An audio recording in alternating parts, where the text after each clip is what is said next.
Olá, é um prazer apresentar o trabalho desenvolvido pelo nosso grupo, como parte da fase 1 do Tech Challenge da pós-graduação em Inteligência Artificial para desenvolvedores da FIAP. O nosso projeto se concentra no desenvolvimento de um sistema inteligente de suporte ao diagnóstico, um desafio proposto para atender a crescente necessidade de triagem e otimização do tempo em grandes hospitais universitários. A equipe responsável por esse estudo é composta por Alan Ribeiro, Gustavo Neto e eu sou o Diego e serei o responsável por conduzir esta apresentação.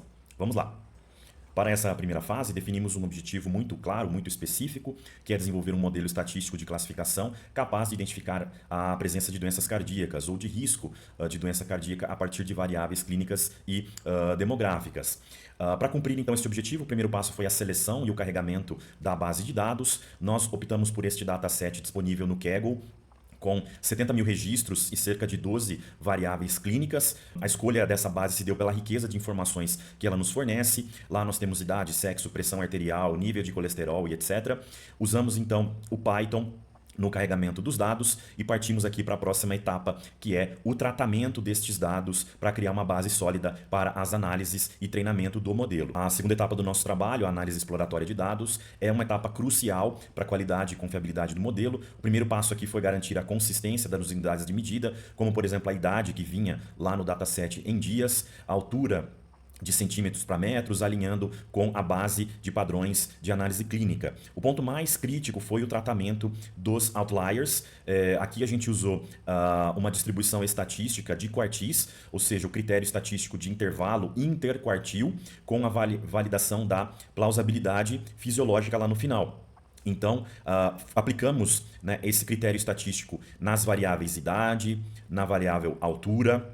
Como vocês podem notar aqui, a distribuição com e sem os outliers, como fica mais limpo e mais plausível os dados estatísticos do dataset, a pressão sistólica, a pressão diastólica, bem como aqui o resumo após o tratamento de todos esses outliers. Então a gente pega o quartil inferior, o quartil superior, compara com o quartil intermediário, removendo então esses valores que estão fora ou nos extremos.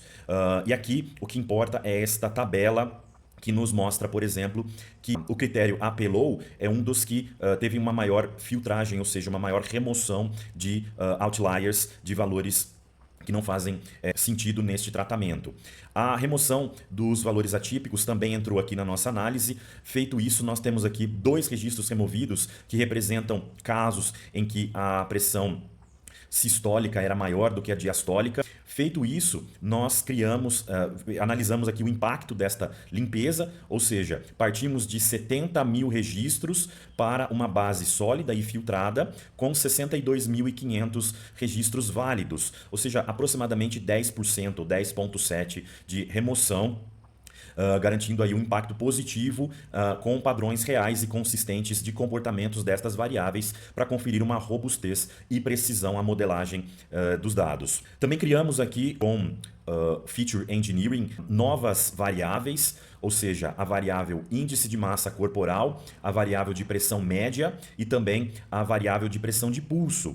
Antes de alimentar o modelo, essa engenharia de variáveis cria esses 3 novos atributos que são cruciais para que a gente capture as relações fisiológicas que são importantes. Ou seja, o IMC é calculado com o peso dividido por altura ao quadrado, que é um indicador muito mais forte e consolidado para acúmulo de gordura e risco de hipertensão do que puramente peso e altura isolados. A pressão arterial média, que é 2 vezes a pressão diastólica mais a pressão sistólica dividido por 3, tudo isso está aqui, né, no Python. É uma medida mais estável e fisiologicamente mais relevante do que a pressão sanguínea puramente analisada independentemente, e a pressão de pulso, que é a diferença entre a sistólica e a diastólica, ou seja, ela indica a elasticidade arterial. Valores muito elevados são um preditor importante de rigidez arterial e de risco cardiovascular. Então aqui a gente tem essas novas variáveis com a sua distribuição, e aqui a gente parte no item 2.6 para a matriz de exploração com a correlação entre cada uma delas. Então esta matriz de correlação é importantíssima para quantificar a associação linear entre todas essas variáveis e principalmente com a variável alvo, que é o risco cardíaco. Então essa análise confirma que as correlações mais fortes estão ali em pressão arterial média, como a gente pode ver aqui no MAP de 0,58. E também nos deu aqui uma imagem de que algumas variáveis como o hábito de fumar, o consumo de álcool e a atividade física e o gênero apresentam uma correlação muito baixa. Então, a partir desta análise, nós decidimos excluir estas variáveis com baixa correlação e o conjunto final fica representado aqui, após as remoções, com idade, IMC, colesterol, glicose, MAP e pressão de pulso. E a partir disso, a gente tem uma base sólida para a modelagem. Criamos aqui as bases para treinamento, validação e teste, na distribuição de 70% para treinamento, 15% para teste e 15% para validação. Então esse fracionamento é fundamental para evitar o overfitting e garantir então a robustez do modelo em dados futuros. Então, com o conjunto de dados limpos e as features relevantes já selecionadas, avançamos para o treinamento dos modelos. Para garantir uma avaliação abrangente, escolhemos 4 algoritmos que representam diferentes famílias de machine learning para comparar as suas capacidades de classificação. O primeiro deles é o baseado em vizinhos, o KNN. Também selecionamos o estatístico de regressão logística, o Ensemble XGBoost e o não linear de rede neural. Avaliamos o desempenho no conjunto de validação, mais focado nas 5 métricas essenciais. No nosso contexto de triagem clínica, o recall é a métrica mais crítica, porque ele mede a sensibilidade do modelo, ou seja, a capacidade de identificar corretamente os casos positivos, que são os pacientes doentes, e minimizar os falsos negativos, ou seja, deixar um doente passar despercebido.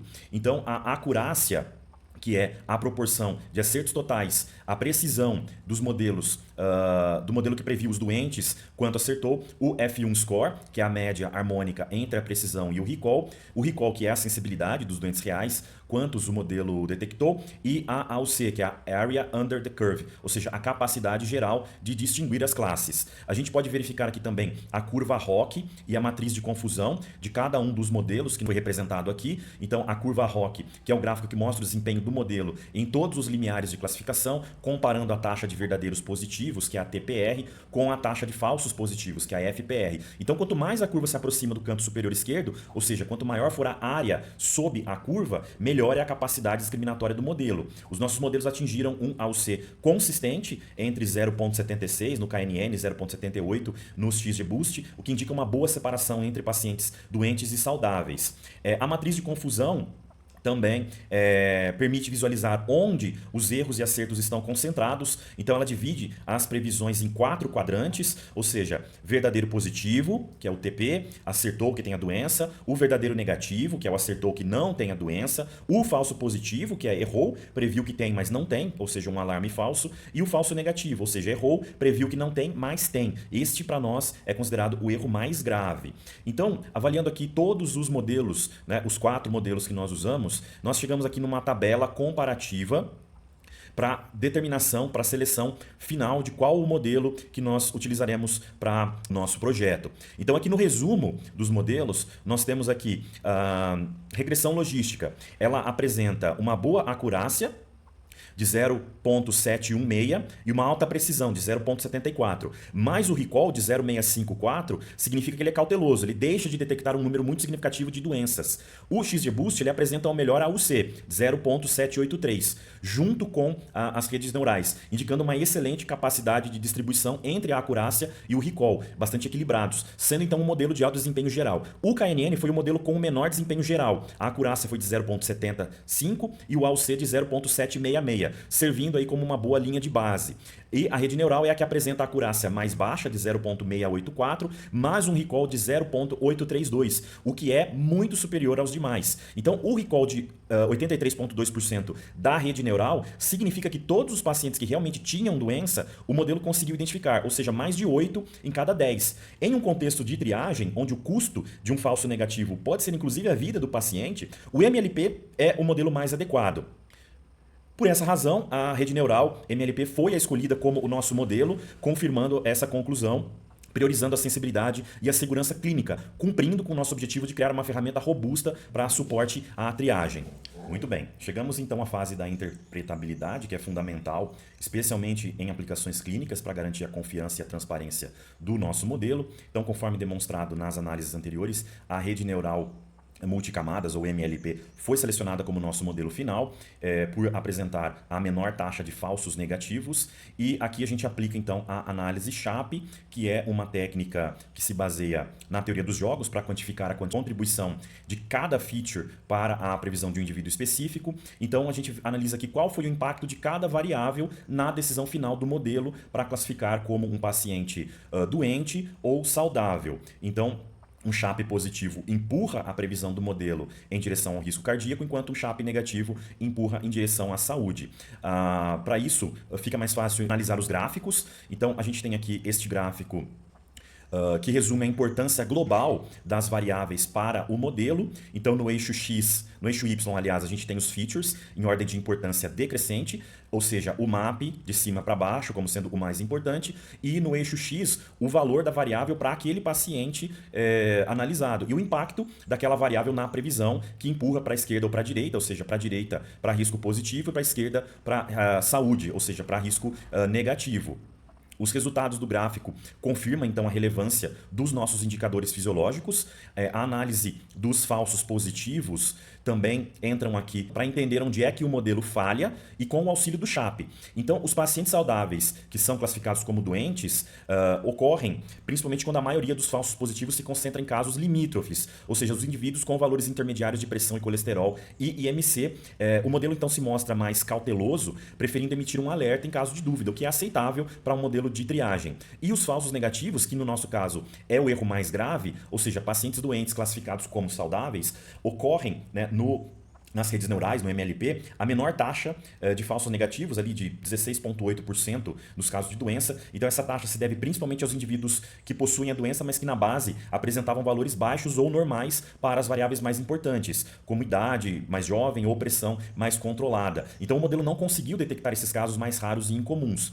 O impacto é que o risco clínico é alto, reforçando então a necessidade de que o sistema seja sempre um complemento e não um substituto da decisão médica. Então, com a análise SHAP, a gente pega aqui um indivíduo de 45 anos com MAP de 93,3, o colesterol na faixa 1, 40 de PP, 22,7 de índice de massa corporal e glicose na faixa 1. O que resulta na análise individual e na contribuição de cada um desses features na decisão do modelo. E aqui a gente pode verificar a importância global, sendo MAP a principal delas, depois a idade, PP, colesterol, IMC e glicemia nesta ordem de importância média. Ou seja, o MAP é de longe a variável mais importante quando embaralhado, o desempenho do modelo cai fortemente, ou seja, indica que o modelo depende bastante deste fator para identificar o risco. A segunda é a idade, o aumento da idade eleva a probabilidade de risco cardiovascular, conforme já seria esperado. E por aí vai, de acordo com cada uma dessas variáveis.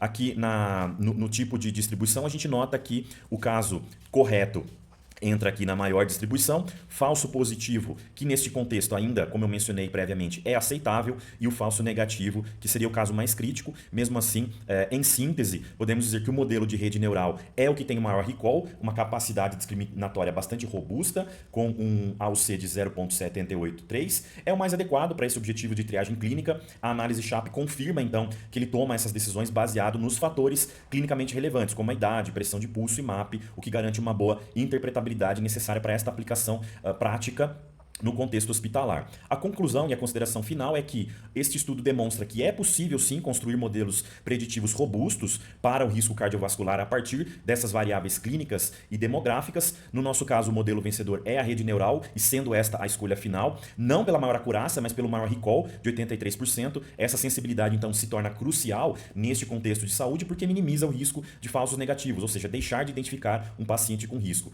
A coerência clínica e a análise de interpretabilidade SHAP confirmam que o modelo baseia essas decisões nos fatores clinicamente mais relevantes, sendo a pressão arterial, a pressão de pulso, idade, as mais importantes. Os erros ocorrem principalmente nos casos mais limítrofes, onde esses valores intermediários, o que é mais de risco, o que é comum e gerenciável, ou seja, reforça a importância da intervenção humana nos casos moderados. Então, o modelo pode ser integrado a um painel de acompanhamento hospitalar, recebendo os dados do paciente, de atividade, pressão, colesterol e retornando rapidamente um índice de risco, permitindo priorizar pacientes com maior probabilidade de risco para uma investigação mais detalhada, otimizando o fluxo de atendimento nos hospitais universitários. Então espero que tenham gostado desta apresentação. Este foi o nosso trabalho. Agradeço pelo seu tempo e pela sua atenção. Até mais. Tchau.